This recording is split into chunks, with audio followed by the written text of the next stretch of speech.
ॐ सहना भवतु सहनौ भुनक्तु सह वीर्यं करवावहै तेजस्विनावधीतमस्तु मा विद्विषावहै। ॐ शान्ति शान्ति शान्ति। ॐ सदाशिवसमारम्भां शङ्कराचार्यमध्यमाम् अस्मदाचार्यपर्यन्तां वन्दे गुरुपरम्पराम्। श्रुतिस्मृतिपुराणानाम् आलयं करुणालयं नमामि भगवत्पाद शङ्करं लोकशङ्करम्। शङ्करं शङ्कराचार्यं केशवं बादरायणं सूत्रभाष्यकृतौ वन्दे भगवन्तौ पुनः पुनः।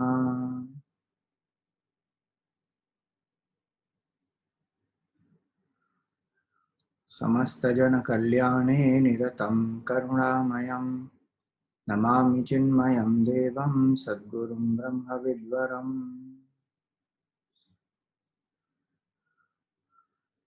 सर्ववेदान्तसिद्धान्त गोचरं तमगोचरं गोविन्दं परमानन्दं सद्गुरुं प्रणतोऽस्म्यहम्। Hari Om, salutations to all. We just completed 507. The experience of the disciple is sharing with the teacher. This is one very nice aspect. The student is not boasting. Sometimes one may feel that why is the student saying all these things to the teacher? See, the ego, if it is there, then the boasting comes into play. Ego is not there. This person here, that student here, is expressing the state after having realized, just like how he expressed the state before when he was disturbed. He came to surrender. Then the knowledge the teacher gave. And what is the state now? That he has become free from the ego. So it is one way to look at it is that he is expressing this to the teacher. Not the teacher doesn't know this, but it is his expression. There is no ego involved in that. He still has the bhav of surrender towards the teacher. And as we saw earlier, that with the guru, one does not, deal with Advaita. One doesn't consider I and my guru are equal. That anyway will never happen. So he is expressing what he is feeling and without any reservations. Why? Because infinity, why should there be any reservations? So many different aspects he is expressing to the teacher. Those are sadhanas for us. Teacher doesn't need anything. Student also actually doesn't need to express so many things. One or two shlokas are enough. But these are his expressions for us. In different ways one can contemplate. And we can also discover that state. So now, 508. Kartapi va karayitapi naham, bhoktapi va bhojayitapi naham, drashtapi va darshayitapi naham, soham swayam jyotiranidrigatma. Kartapi naham, I am not the karta. Karayita api naham, and I don't cause any people to do anything. So cause and effect it is. Action is the cause, result is the effect. Karta and Karayita can mean I directly do something, or I don't do, I make somebody else do. But that is also my action because intention is mine. So kartapi naham, karayitapi naham. The self is not the doer, nor does it make anyone do anything. The doership is an illusion in that sense. From where it came? By the confusion it came. How strange it is. It is so real and so strong for us that if we don't get recognition for it, we feel miserable. I did so much and nobody praised me. Very good. Who is that doer? Raman Maharshi used to, that's why I tell people to ask, who am I? I am very hurt. Who is hurt? Identify. It's very interesting. By itself, inert cannot hurt, cannot get hurt because it's Jada Vastu. How does it even know what is hurt?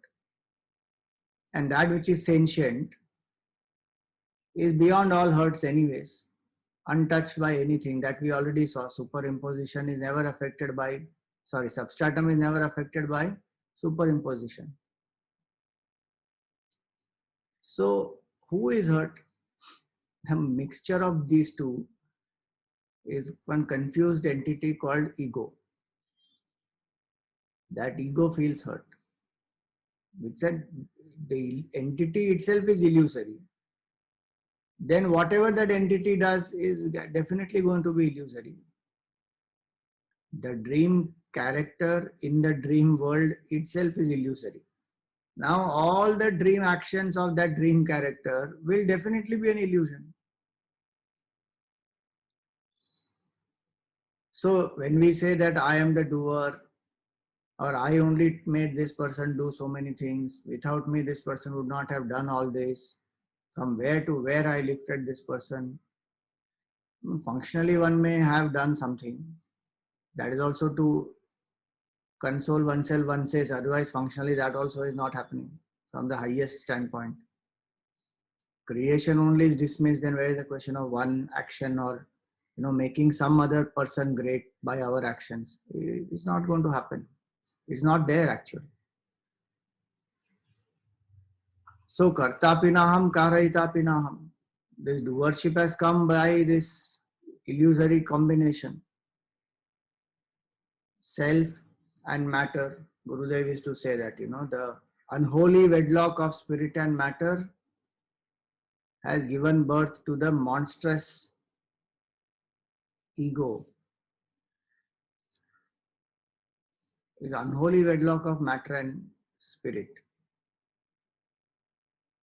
So this karta and karayita, if we actually inquire who is the karta, we may have discussed this earlier. In the Gita, Bhagavan gives different types of karta in that. So somebody gets confused, who is the karta? Sometimes he says Ishvara is the karta. Sometimes he says Prakriti is the karta. Sometimes he says Maya is the karta. Sometimes he says Guna Guneshu Vartante. 3 gunas are the karta. So the idea is we try to pin who is the karta. These different attributes are given. Different factors are considered as the karta because we are not the karta. Simple. It is to drop our doership. That doership is superimposed on something else. That doesn't mean doership is real. When we realize that I am the akarta, we will realize that action never happened, creation never happened. Where is the question of any karta being there? When that dream character is woken up and that person realizes I am the waker. Now, who is the karta of that dream? And who is the karayita of that dream? Nobody. Till that person was identified with the dream character, one always said that, oh, there is one dreamer, that dreamer is the karta. Or there's a power of dreaming that the dreamer has, that power of dreaming is the karta. But the waker is akarta. You are that akarta who is the waker. Now that is the truth. Waker is lying on the bed, there is nothing happening. So akartritva of the self is our akartritva. That's why he says kartapi va karayitapi naham. Self doesn't do anything, nor does it make anybody do anything. No, but just some time back we saw earlier, no, Raveryatha karmani sakshi bhava. The sun makes everyone dynamic. Sun doesn't make anyone dynamic. People get dynamized on their own by the presence of the sun. They become dynamic. Sun is not telling them, now I have come, now you become dynamic. There are enough people who are not dynamic even when sun has risen. They would have not seen the sunrise for days together. The sun is not doing anything.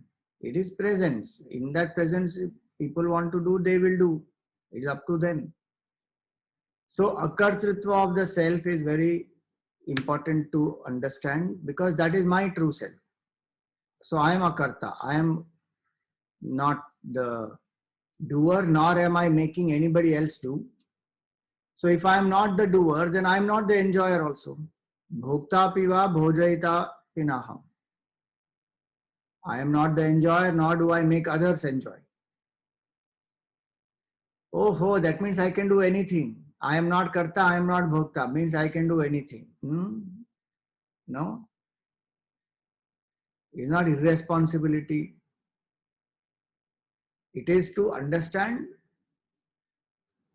And first of all, that person who has not that maturity will not even come to this state.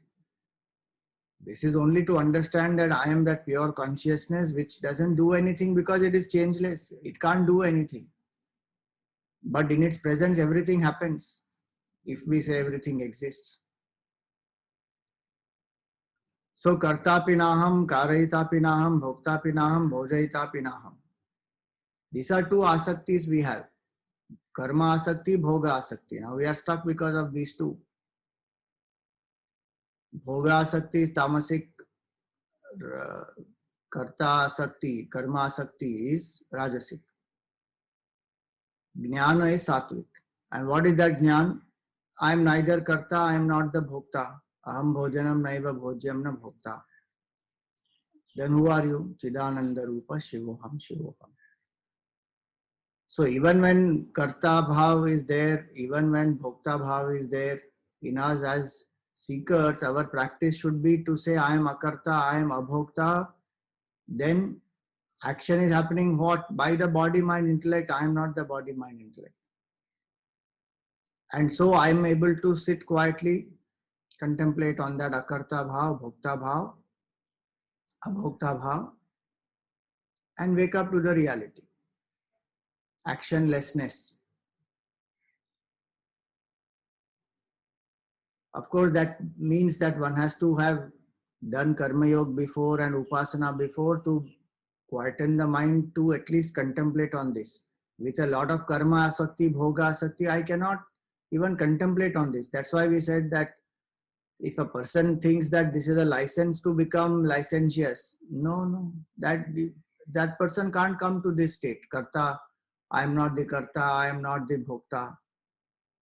So the idea here is this, very simple. Brahman or the Atman is the illuminer. It will not do anything, nor it will enjoy anything. And how much our life goes behind this karta and behind this karma and bhoga, full. Whole life is expression of what? Karma, bhoga, bhoga, karma. That's all. Vedantic student after a point wonders, what am I doing? Who is this doer only? Till that inquiry doesn't take intensity, that means the mind is out extroverted. All the time to be aware deep within that I am the akarta, I am not the doer. An actor is fully aware or not that this is only a role, I am not this, I am not the doer in this. So I can't be held responsible because it's just acting. We have to act, that's all. This is just acting one role. Inside akarta, abhokta. If one gets confused here, if I am akarta, then how will I get the motivation to do action? Motivation comes from the past vasana. We don't have to worry. That will go on. The combination of three gunas will give the motivation. My knowledge that I must do this to purify the mind to evolve, that gives the motivation. Earlier motivation is bhoga, to enjoy. Earlier motivation can be to attain some success, to get some name, fame, prosperity. That motivates to act. And then finally it is to enjoy all those things.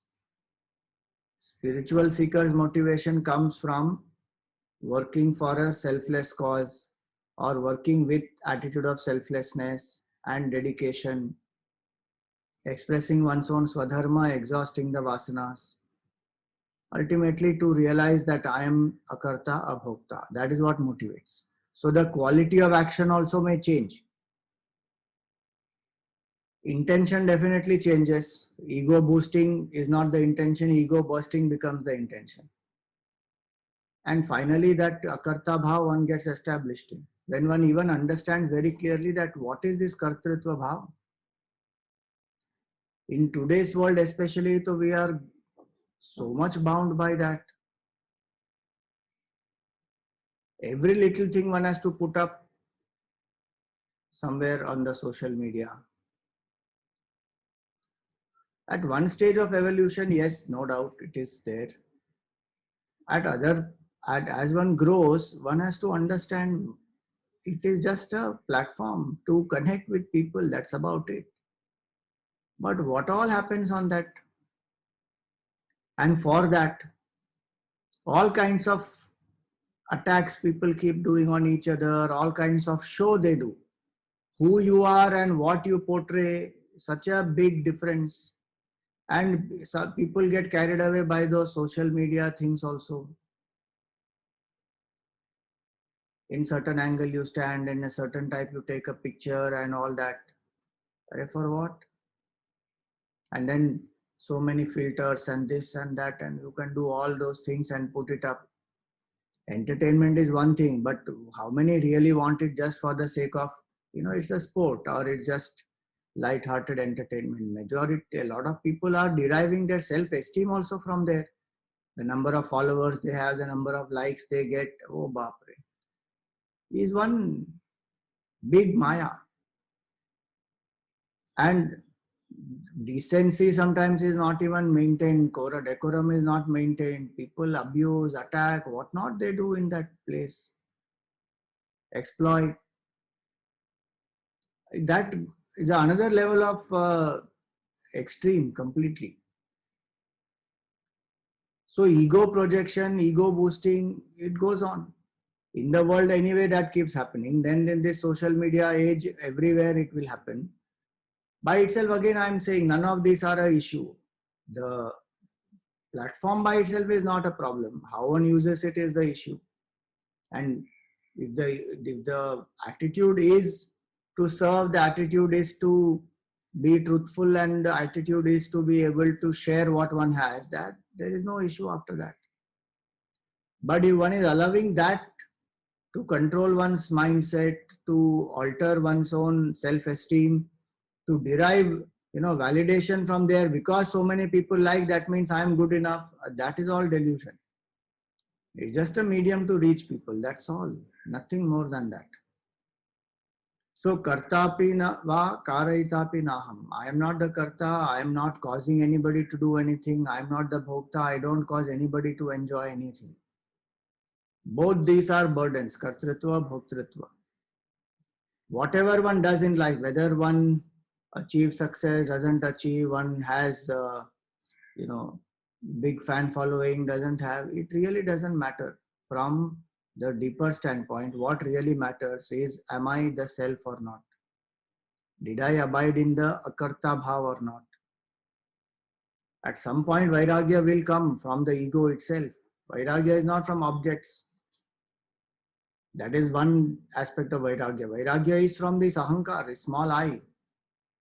That one sees the play of this ahankar and one understands its worthlessness.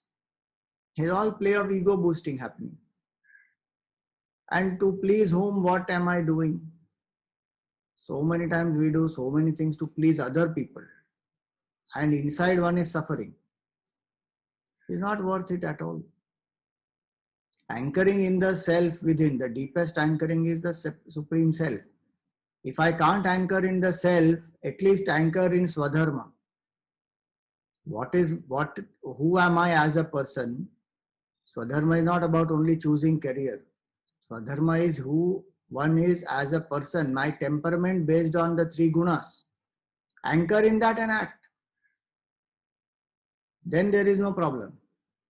Because I am acting according to what I am made for. What comes naturally to me.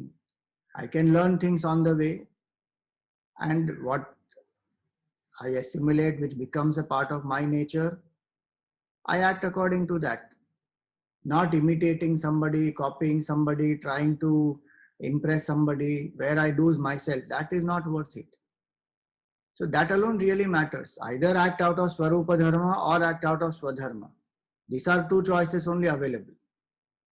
Paradharma bhayavaha, Gita said so many places. That this paradharma is a cause of fear, stress, worries. One is not happy with that. So the deepest anchoring is this, and the objective of a spiritual student is come out of this ego. And in every action one can ask that. How does it strengthen my karta bhav or does it weaken my karta bhav? We have seen this earlier that kartritva bhav may be subtler than bhoktritva bhav. The sense of enjoyership, the ability to accept results as they come is much more easier than to say that I am not the doer and I am instrument, Bhagwan is the doer. So prasada buddhi, Ishwar arpan bhav and nimitta bhav. These are three ways to drop kartritva bhav and bhoktritva bhav. Nimitta bhav means I am an instrument, Bhagwan is the doer. If I can't do that, that is the subtlest. Then do the next level. All my actions are dedicated to Bhagwan. Why? He is the karta.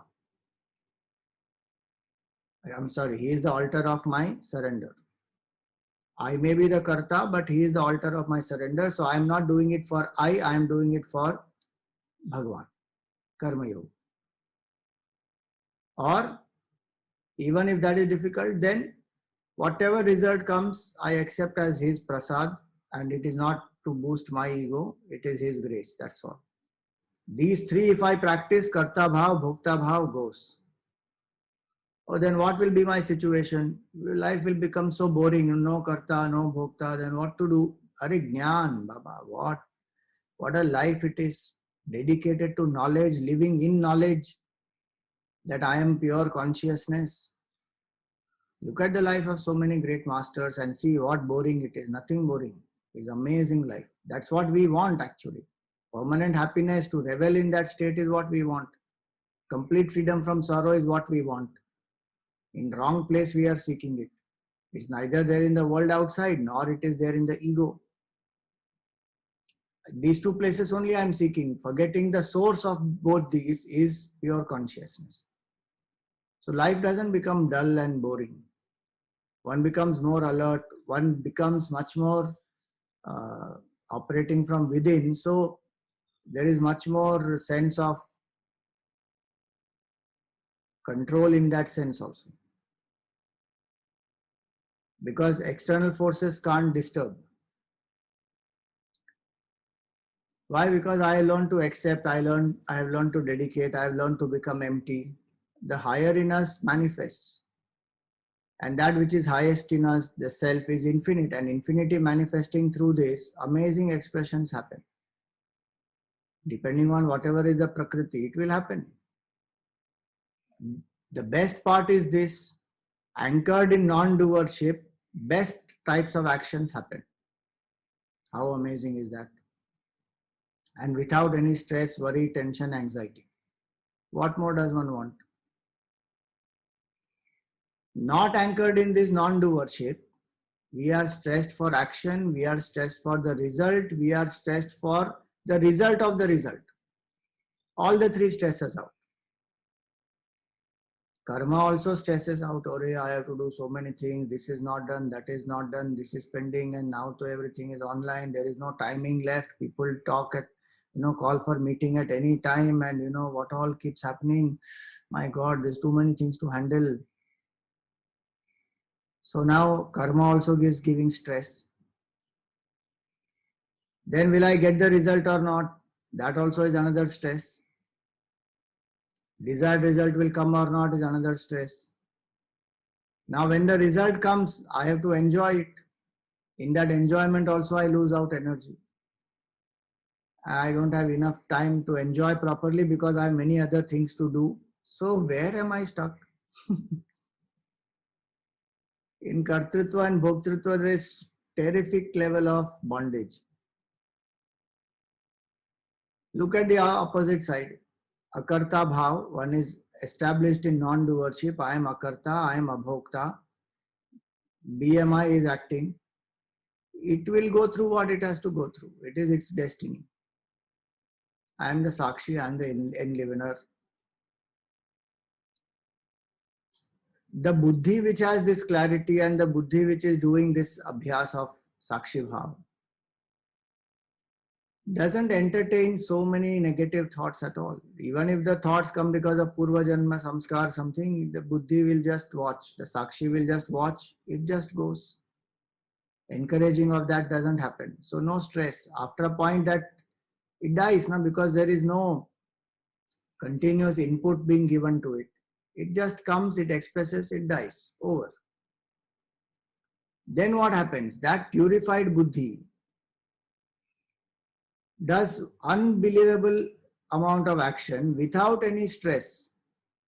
Can you imagine Vivekananda ji? Can you imagine Gurudev and Samarth Ramdas and so many great masters? What have they not achieved? But no stress, no tension, no worries, without any technology, without any advanced modes of communication and travel and all that, they achieved so many things which even today we struggle for, with all facilities available to us. How much Shankaracharya traveled across the country, revived the whole country's Sanatan Dharma, and single-handedly was responsible to get back all those Hindus who had gone into the Buddhist fold and literally drove Buddhism out of the shores of India. One person, realized person. And his book we are reading even today. After 1200 years, we are reading his book even today. What is that? Legacy. If somebody wants to say, I must create a legacy, and this is called legacy. Born out of non-doership is the greatest legacy. And they did not bother whether this will last for 1200 years or 1000 years or 1500 years or 7000 years. It didn't matter to them. They did what the highest in them was expressing at that point in time. Over. It's up to the Supreme Lord to figure out how much what lasts. When they don't have a demand for any name, fame, recognition, nothing. Who gave any award or who gave any big medal or any, recognition? Nothing. In fact, they even criticize and condemn, but the masters don't bother at all. Even if you say, no, Shankaracharya ascended that, what is that? Sarvajna Peeth in Kashmir. He ascended not for ego boosting, he ascended it because to revive Sanatan Dharma, Advaita has to be revived. To revive Advaita, the other schools of philosophy, he had discussions with all of them and he spontaneously ascended that. Not because he wanted to ascend, I have ascended this, there is nobody greater than me. That I never came up. It was for a cause that Advaita has to be revived. Because if Advaita is revived, the root cause of sorrow of people, which is ignorance, can go. And this division which is caused out of this delusion, Jiva, Jagat, Jagdishwara are separate. That delusion has to be destroyed. So it is for that purpose. So greatest work happens without any pressure of ego. without any further vasanas being created. What more does one want? That is the state of Brahman. Even if sometimes greatest work doesn't happen, Mahatma is not bothered. If you remember, we discussed earlier Ajgara Vritti. Sometimes they just lie like Python, doing nothing. For us, it appears they are doing nothing, but they are reveling in absolute bliss. Completely, indifferent to the body. Why? Because this jada vastu. And their sense of I is gone from the body. So even normal activities of eating food and all, sometimes they may not do. Sometimes they are in such great state that seventh stage of this realization of Brahman.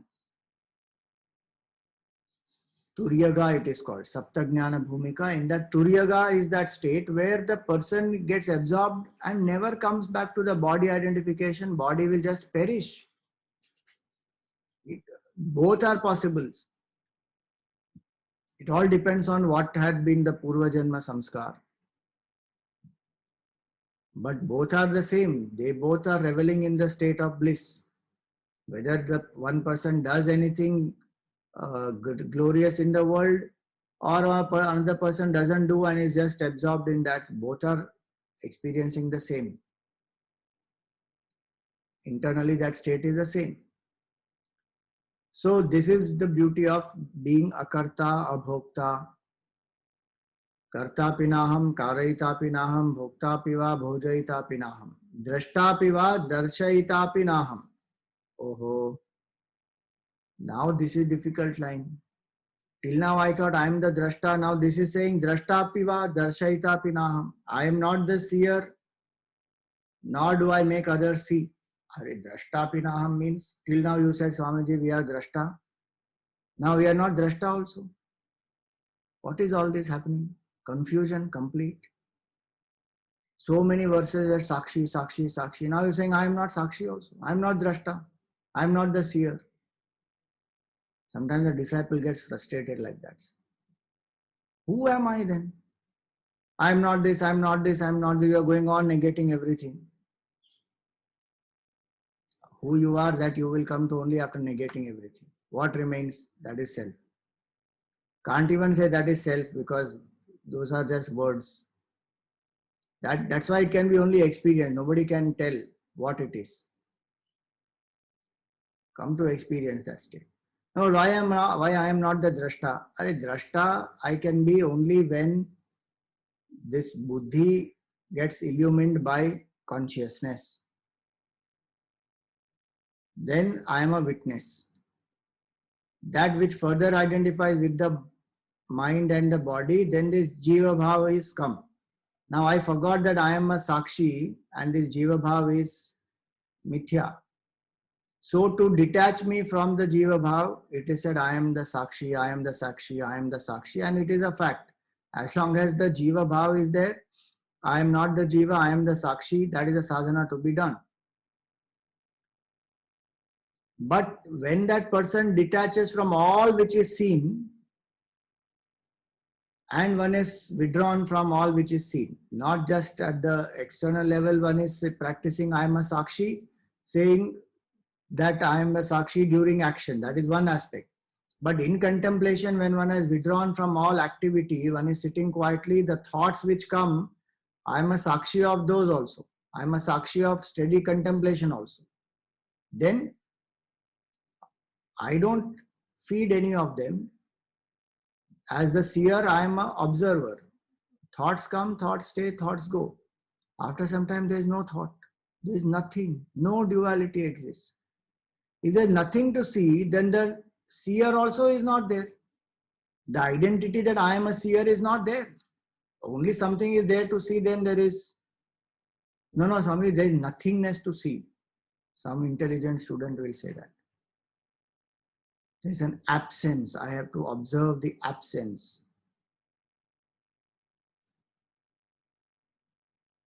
That is why the attention is still outside. Because one is still thinking there is one entity here who is observing. There is no entity here. That is what is the realization. There is only one Atma and there is no other. There is nothing to observe. There is no duality there. The realization of the self is that in which there is no experiencer, experienced, experience, all the three. Now this person who is saying I am not there is nothing to observe, but there is nothingness to observe. What is that person saying? I am the experiencer.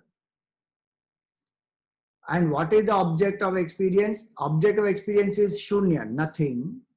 And that is what I am experiencing, blankness. That means all the three are existing. So what did you achieve? Only object change, that's all. Earlier you were observing some positive thoughts or some objects or some memory or some incident, something you are observing in the mind. Or you are using some words and let us say even contemplating. When those drop, then you say there is nothingness. That state of nothingness is the ultimate. It cannot be ultimate because the Triputi remains in that. Experiencer, experienced, experience is remaining in that. But if we say that no, there is nothing to observe, so that entity of Sakshi also I let go. That letting go of the seer. When seer is gone, there is nothing to see, there is no experience of seeing. Just like in deep sleep, seer is not there, so seeing also is not there, and the seen also is not there.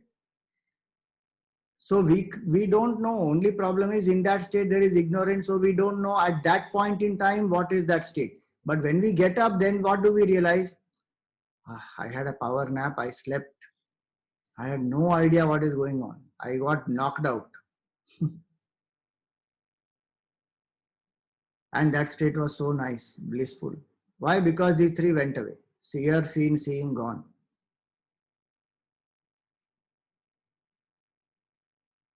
So in that way, it is not the drashta also, because there is nothing to see. The seer only is a mithya. What to see and what seeing happens, nothing happens. So drashta piva, I am not the drashta also. As long as there is something to see, I am the drashta. There is nothing to see, the bhav of drashta also goes away completely. When movie ends, what do? You can still sit there. Get up and go. Now I am no more the audience. Movie ended. I walked out of the theater. Over. Same way, there is nothing to see. And this identity that I am observer, that identity also goes. When that identity drops, then this seen and the seeing also is gone. Finished. So drashtapiva darshayita pinaham. And I am not making others see. Others see here meaning the senses and the mind and the intellect. The self is not making them see. In its presence, if the eyes function great, mind functions great. Like petrol is not telling the driver, now you drive and go here and there. In its presence, the car will go. Now, wherever the driver wants to go, let it go. Petrol is not responsible. But without petrol, nothing will happen. Same way, consciousness is not making others see, meaning the senses, the mind, the intellect. In its presence, it functions. Electricity is not giving light. If you attach a bulb to it, electricity appears to give light. Electricity is not giving light to the bulb. It is not giving sound to the radio instrument or the whatever, the player or a computer. It is not doing anything. In its presence, that thing functions. So drashtapiva darshayitapi naham. Then who am I? Soham. I am that pure consciousness. Swayam Jyotihi. Self-effulgent. Anidrigatma. And I am the transcendental pure consciousness. So that is after 3 lines of negation, 1 line of assertion. This is the system Shankaracharya follows in many places. Contemplation is this, detached from who I am not, attached to who am I. These words Soham, Swayam Jyoti, Anidrigatma, they will also drop after some time. There is nothing to, those words also don't mean anything in that state. They are for us to contemplate steadily so that we drop all false identification and finally drop the last straw also, is gone. This is the state of realization of the self. So somebody may feel everything is dismantled. That is how it is. Every single finite thing is dismantled.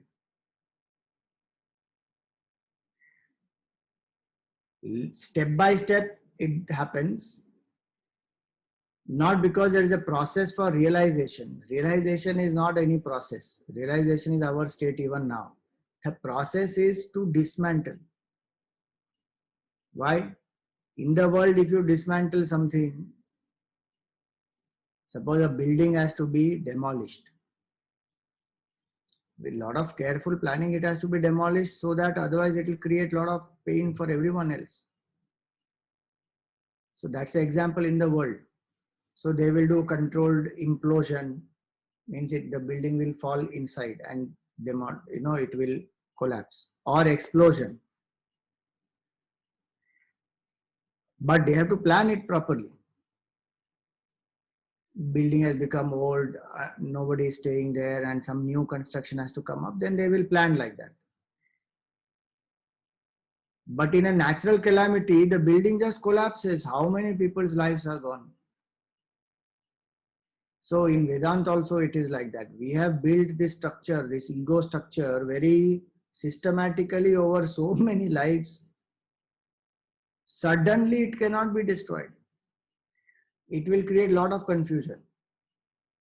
And see, technically speaking, in the case of building, though it happens that, natural calamity just takes it away, or some, bomb or some such thing is put and then destruction happens.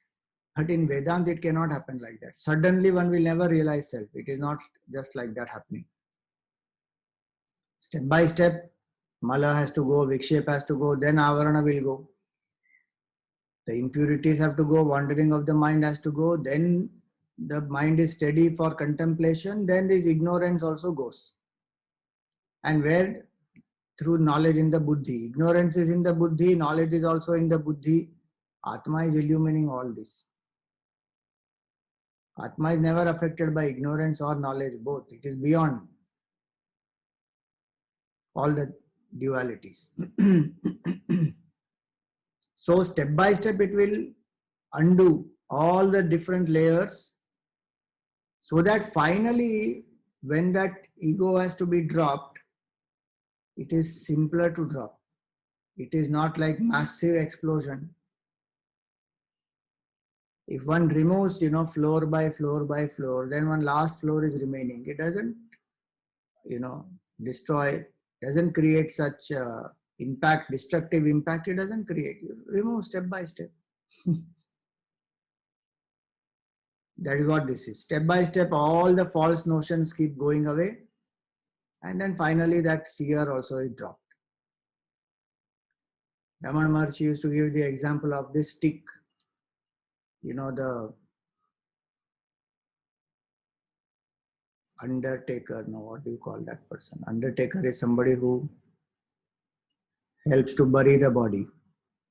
The person who is at the cremation ground, who helps to burn the body.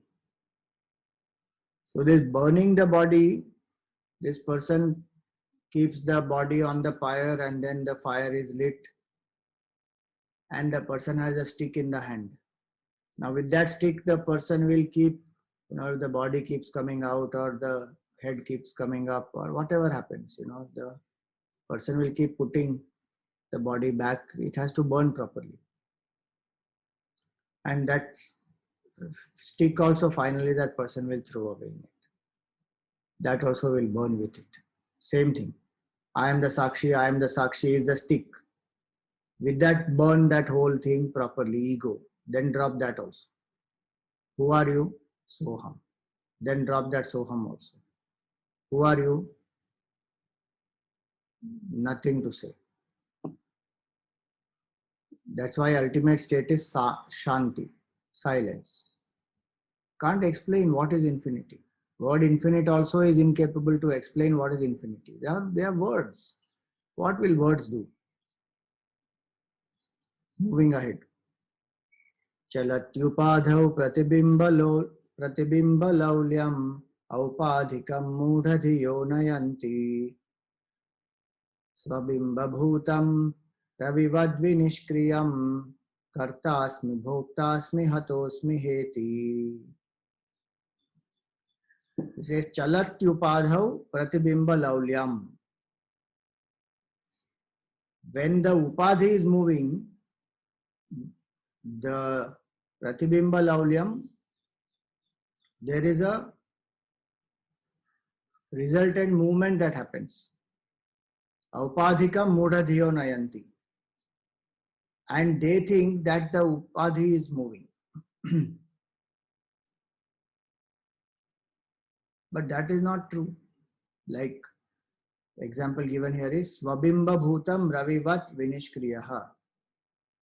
The sun, you see, in the mirror, the mirror when one sees, if one moves the mirror, the reflection of sun will be there.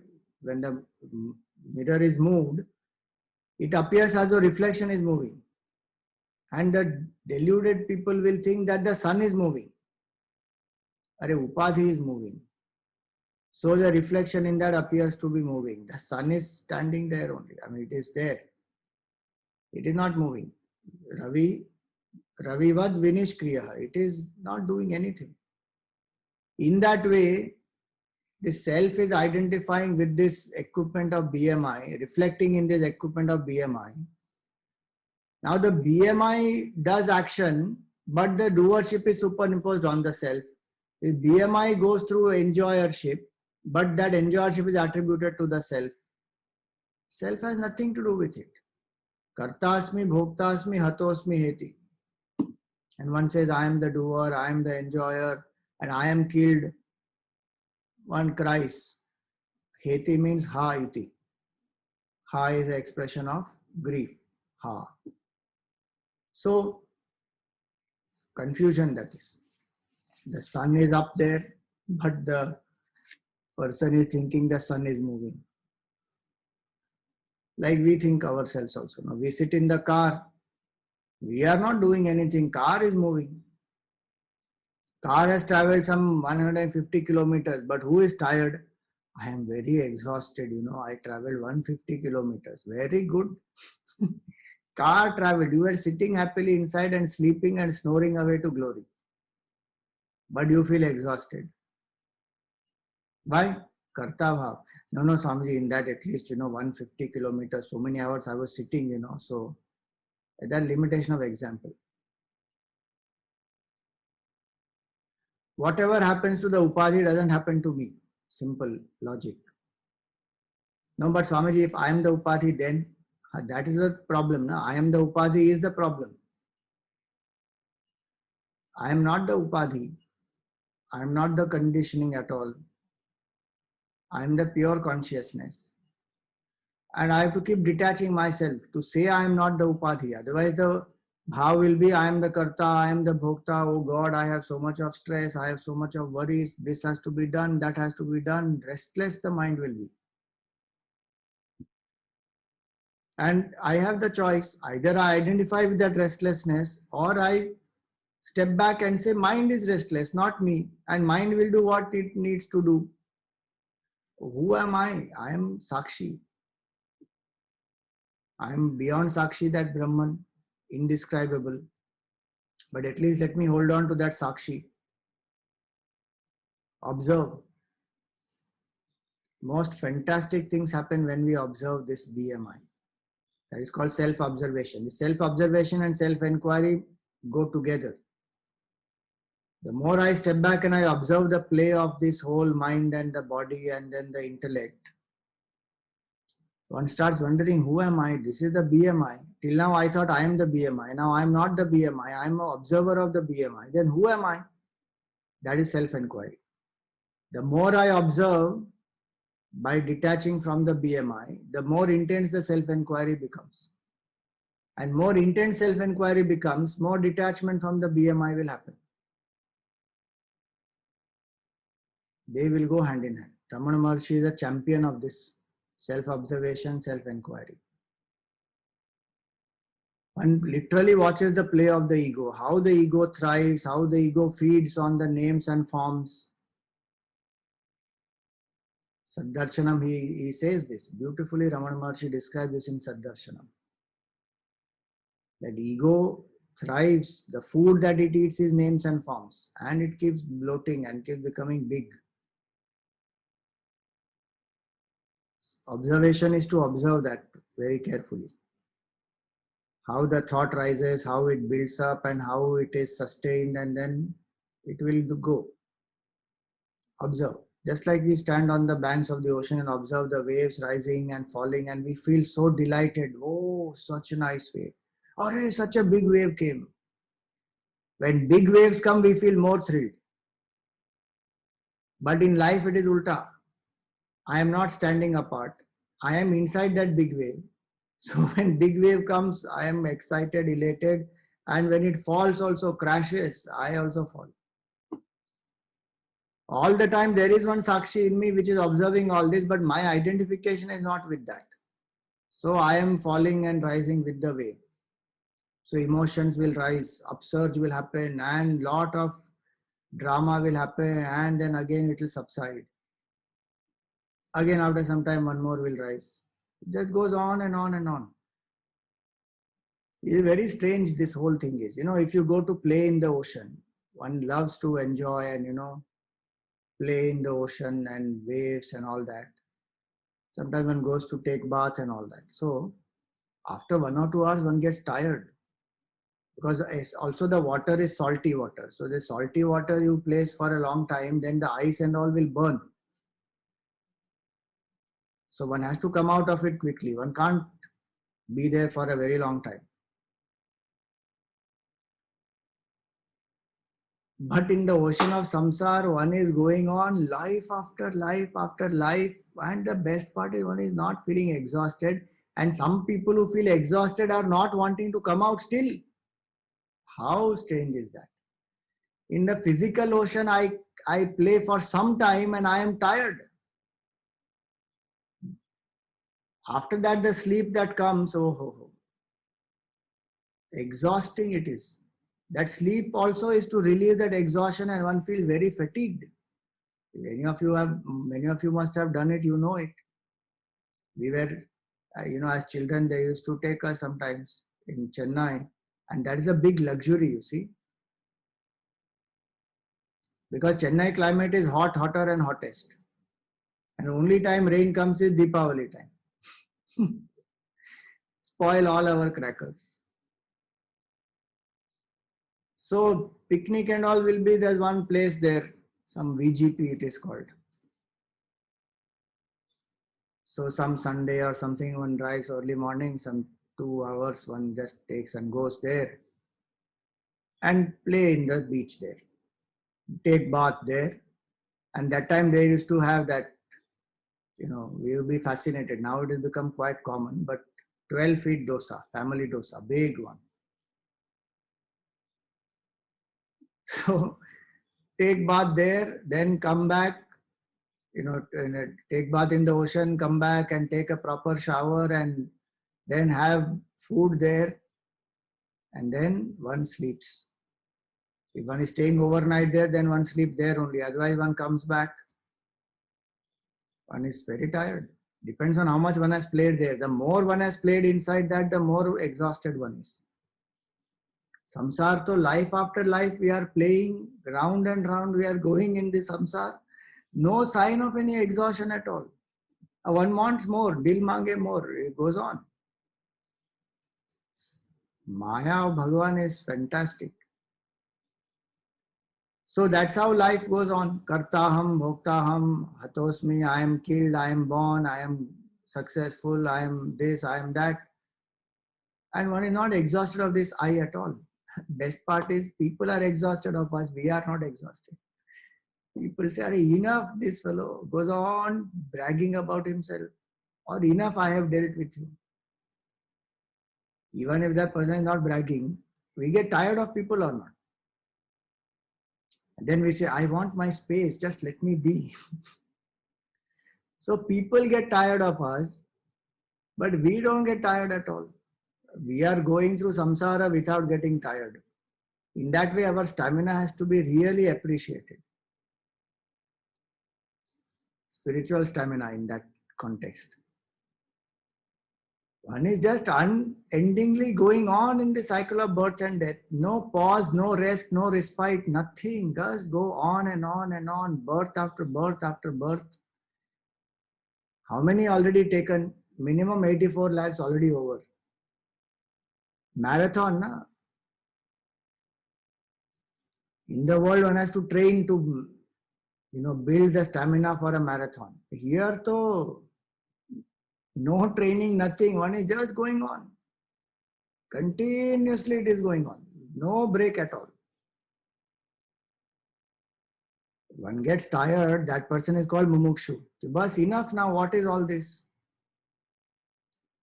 That person is he or she, whoever it is. That person has come out of this state saying, enough now, this samsara is, with vairagya, mumukshutvam came out. And then realized, here, this is all delusory play. Jale vapi sthale vapi लुठत्वेषजडात्मकः नाहं विलिप्ये तद्धर्मैः घटधर्मैर्नभो यथा. Jale vapi sthale vapi, whether in water or in land. Luthatva esha, meaning let the body drop. What? Jadatmaka. This body, Jadatmaka, is let this body drop. Naham vilipye, I am not touched by it. Tad dharmahi, that is the dharma of the body. Ghatadharmaihi nabho yatha. Just like the pot cannot affect the space. It appears to divide the space into pot space and outer space, but space is not affected. It is the conditioning of the pot. We see it as pot space and outer space. Pot cannot actually divide space. Same way, this body is there, body is functioning, body will die. He says that is the dharma of the body. I have nothing to do with it. Wherever it may drop. See, for a deluded person, where the body drops is important. Why? Because the environment in which the body is dropped can influence my thoughts at the time of death. And what are my thoughts at the time of death? That will predominantly determine what is my destination in the next life. The direction is determined by the thought. And what is the last thought will be a product of what one has thought whole life. It will not suddenly, new thought will not come because that much training has been done for the mind.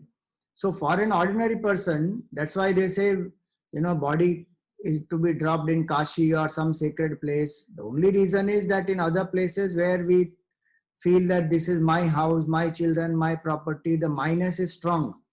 Go to such place, divine place, and drop the body. Thinking of what? Bhagavan. I and mine is not there. That is the objective. So for a person who is what we call deluded, this is important. The place is important.